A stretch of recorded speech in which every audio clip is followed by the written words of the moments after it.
But at the same time, there was this feeling of wanting to escape. People needed some way to get away from the problems of the world.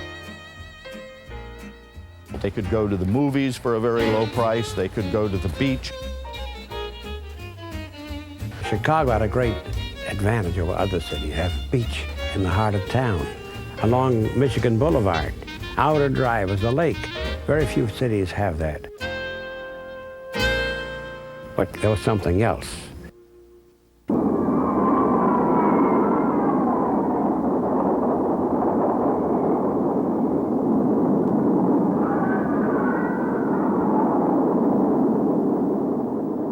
A bunch of us, 4 or 5 or 6 of us, usually go to Riverview in summer on 2-cent day.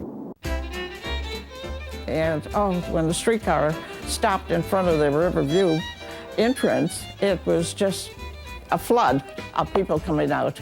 It was just beautiful. I went to Riverview 1,000 times. I had 4 sisters, and we went, the whole army of us, whole army, including one time we dragged my mother. Come on, let's go.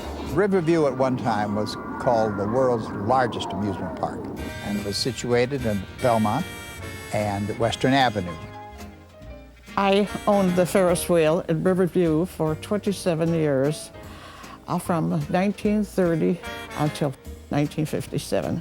All the kids used to love it. Yes, the first thing they'd hit was the Ferris Wheel. Aladdin's Castle was, of course, it was a fun house. You would go through these dark passageways, and all of a sudden something would pop up at you out of nowhere. You could go in and spend the whole day. See yourself thin and see yourself fat. You couldn't wait to go to the next ride, and one of the big things was the Chutes.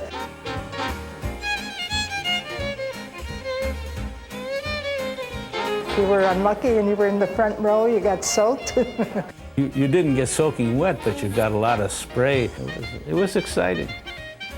I remember going on the parachute, and I couldn't find anybody to go with me. And it takes you up very slowly to the top. And then it hits some kind of device up there, and then this little parachute opens.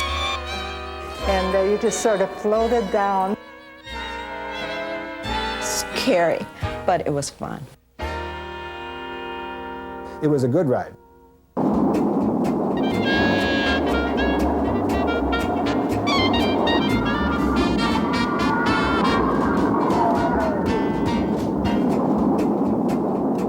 Bob's, of course, was the ferocious one. That was the steepest one. That was the fastest one. That was the one that was the scariest. Everybody had to go on that. Some people wouldn't go on it.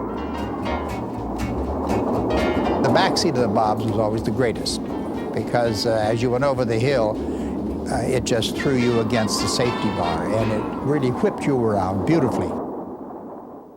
So my job was to stand and hold the purses for the girls. That was thrilling. Riverview didn't have a ride called Tunnel of Love. It was called the Mill on the Floss. Oh, the Mill on the Floss is my favorite ride because it was nice and quiet, and although I never had a boyfriend to cozy up to. Yeah, that was a place I would miss. Oh, I loved Riverview. I did. And I wish it was still there.